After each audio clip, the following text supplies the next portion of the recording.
Canadian airports experienced a bit of a double whammy, a combination of U.S. flight delay woes and a short-lived problem with Canada's own NOTAM system. The CBC's Megan Fitzpatrick is at Toronto's Pearson Airport, and she joins us live. So, Megan, what's it like there now?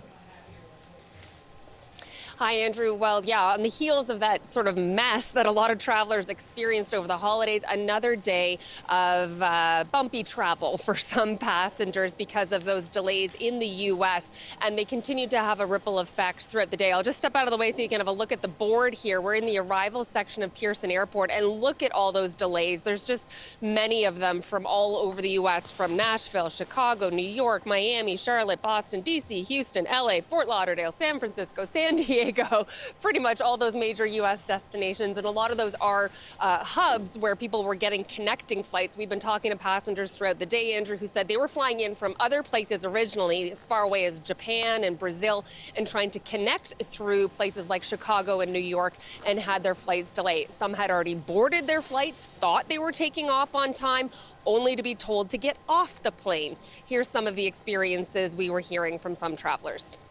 We are coming from Brazil, and we connected in Chicago, and our flight was supposed to leave at 6. We didn't leave until 9.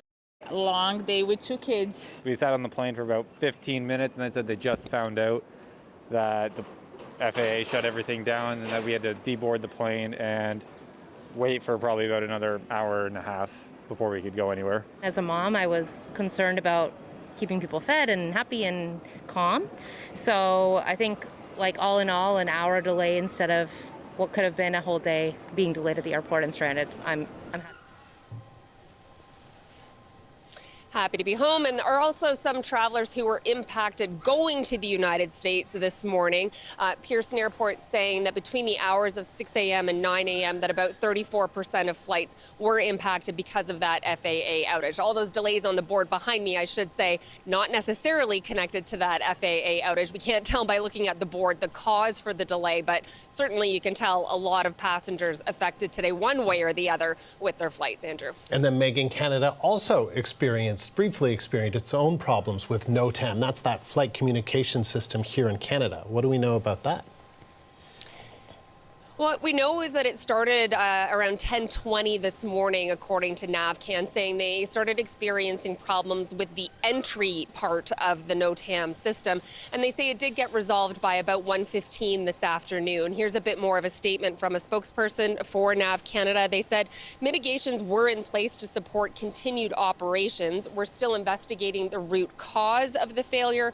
At this time, we don't believe the cause is related to the FAA outage we experienced earlier today. So certainly some problems as well on the Canadian end. Here at Pearson, they're saying their operations weren't impacted, and NavCan said that as well earlier, Andrew, that despite that problem they had for several hours, that it didn't cause any flight delays. But again, they need to get to the bottom of why that happened and try and prevent it, obviously, from happening again. But the scene in general here at Pearson today, pretty calm, no scenes of chaos or anything, and the passengers we talked to were kind of taking those delays in stride.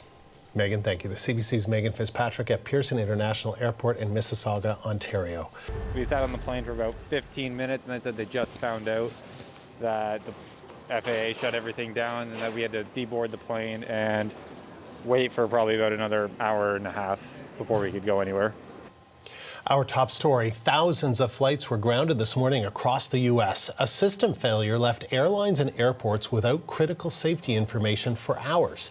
That affected travel at Canadian airports. Then later in the day, it was revealed Canada's air hazard notification system also experienced an hours-long outage. The interruption is being investigated by the Canadian Civil Air Navigation Authority, Nav Canada.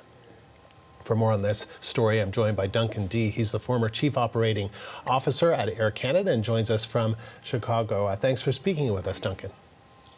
Thanks for having me. So can you explain what NOTAM is and why it caused so much disruption when it went down? NOTAM, or Notice to Airmen in old parlance, NOTAM is basically the electronic bulletin board that pilots have to consult prior to operating any flight. So the NOTAM provides pilots with information that are of abnormalities at airports or en route to airports whenever they're flying. It includes things like runway issues or issues with runway lights or the ILS at their destination airport. So it's crucial information when the pilots are planning their flights.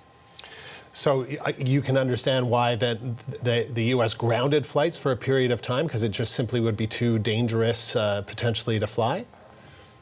Not so much that it would be too dangerous, but that the alternative to the NOTAM system really is very time-consuming and cumbersome. In the old days, NOTAM was a paper-based system, and pilots would effectively print out what the NOTAM was for their routing and their destination airport.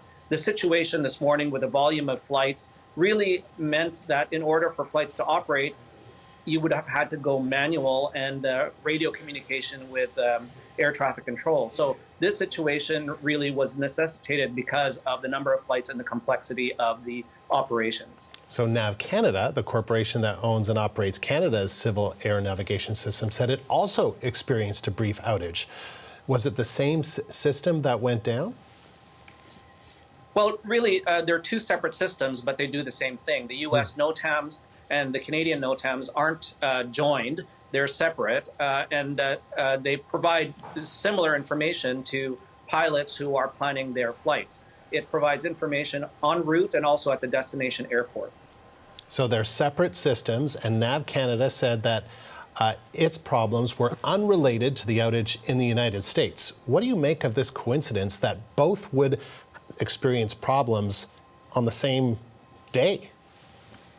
Look, it's a shocking coincidence, and it should really open the eyes of the air navigation authorities and the governments to ensure that not only do they have these systems working well, but that the redundancies and the backup systems work equally well. You know, they should have backups upon backups, because the situation we saw this morning was, thank goodness, and to the FAA's great credit, resolved in less than 2 hours. But could you imagine what would have happened if this thing went on for more than what we saw this morning? The fact that we've now got 1,400 flights canceled and an exponential amount over that have been delayed, thousands upon thousands of travelers who have had their travel disrupted, clearly this is a situation which merits significant attention by the authorities. So when you say, they need to kind of have backup systems, is that going back to a manual backup system, to radio communications? I mean, it could very well include a combination of that. I don't believe that the current volume of traffic and the way the operations are handled would allow for a fully manual system. But there needs to be a system in place where if the computer system goes down again, that the situation is handled much more quickly and that the disruption is minimized. So the Americans have been saying that there's no evidence of a cyber attack, but they're looking into it. What do you make of the fact? What do you think caused this? Look, it could be a single point of failure in the system. As most viewers will know, when you're dealing with a computer, you really depend upon that computer functioning. But when it stops functioning, it's not just a question of rebooting your computer or Control-Alt-Delete. These are computers which perform very complex tasks. And the reason why we need redundancy in the air transportation system, backups upon backups, is to ensure that these outages don't result in as great a disruption as we saw this morning. Appreciate you taking the time, Duncan. Thank you. Thanks for having me. That's former Chief Operating Officer at Air Canada, Duncan Dee, in Chicago.